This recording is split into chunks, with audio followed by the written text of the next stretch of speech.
To improve the quality of sex. A good sexual life is conducive to the relationship between husband and wife. In the sexual life of husband and wife, women should also know how to manage. So how to improve the quality of sex? Let's introduce it to you. Before marriage, love and affection, like glue.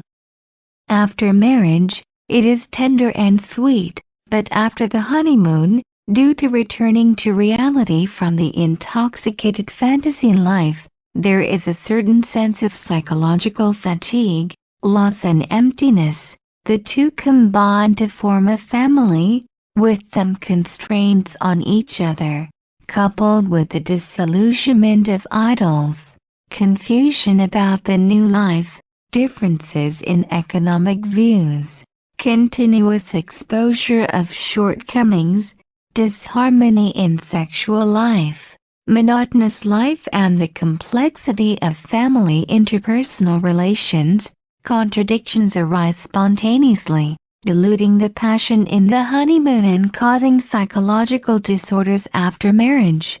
A happy sex life requires psychological adjustment. 1. Being honest with each other in love is a force that makes people work hard. First of all, husband and wife are a kind of ideological and emotional harmony and a kind of mutual compensation in psychological activities, so that both sides can produce a warm, coordinated and healthy psychology. Therefore, husband and wife should be honest with each other, so that mutual respect, love and care for each other, which is more pleasant than giving gifts. 2. Often communicate. Couples should often sit down and exchange opinions, communicate ideas, and pour out their joys and hardships, especially in times of adversity. What we need most is the comfort of our loved ones.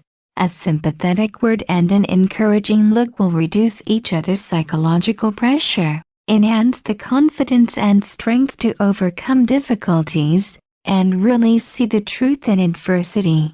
3. Respect each other's personality. A couple, even if they are childhood sweethearts, still have their own personality characteristics.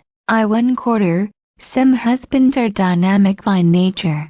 They have been wandering outside for many years and can't stay at home. The wife is quiet by nature and has a narrow social surface. She hopes her husband will stay at home with her all day. Every time the husband comes back, the wife looks unhappy and sometimes makes a little irritable. If the husband can't stand it, there may be a quarrel. A considerate wife or husband should respect each other's personality, not impose his will on each other, but reserve a certain free space for each other and allow each other to have his own social circle. In this way, marriage is not a kind of imprisonment, but a warm home where we should not only give full play to our individual characteristics, but also attach ourselves to each other.